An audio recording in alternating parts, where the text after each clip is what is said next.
This is Functional Horsemanship, and this post is for Carol, who wrote and asked for another short video on how to use hoof testers, or otherwise check the feet for signs of some pressure up there in the hoofs, like an abscess or whatnot. These are a pair of decent hoof testers. I bought them, I think, probably from NHS, maybe 10-12 years ago. Just curved metal, no spring tension. They've got knurled ends here to keep them sliding off the outside of the hoof where you put one of your points of anchor. When you're checking for problems with the hoof,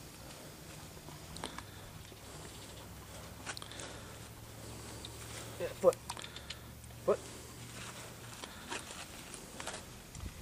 You're going to put one end of the hoof tester on the outside of the hoof and the other on the end of the hoof here, and all you're doing is using that as a fulcrum to put pressure. Now, I've seen vets come out and diagnose feet problems, and they'll put these hoof testers on and they'll crank down real hard on the ends using both hands, and you can probably get any horse to move. So again, what you're checking for, in case the horse has a penetration like a mesquite thorn or a nail, a lot of times that hoof capsule will close up over it, so you won't be able to see it. As well as you clean that hoof out, you may not be able to see it. The horse appears to be lame, and you want to confirm or deny that hoof penetration or a problem in the hoof, like an abscess, as the problem. Hoof testers are pretty good on that. Again, you're going to put it on the outside of the hoof here like this, on the inside of the hoof, apply some pressure, see if the horse flinches. You're going to want to go all the way around the hoof in order to check on that. If you find something that he gives the pain on,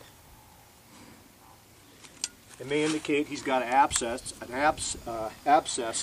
underneath that part of the hoof. You may have to have a vet dig it out, or maybe have your shoer dig it out if you're not comfortable doing it yourself. That foot again.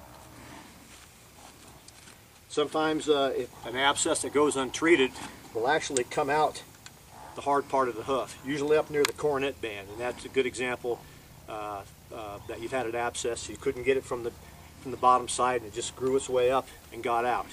It'll lame up a horse pretty good for a little bit, sometimes as much as a couple weeks.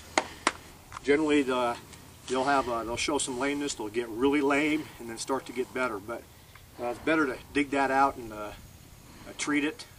Maybe pack it with some white cotton, some antiseptics, or you can soak them in Epsom salts to help draw that abscess out of his hoof. So again, hoof testers, good tool to have. You got to use it. You got to know what you're doing, because you can put a lot of pain if you put both hands on there and really crank down. Hope this helps. I think it was Carol that asked me. Safe journey, functional horsemanship.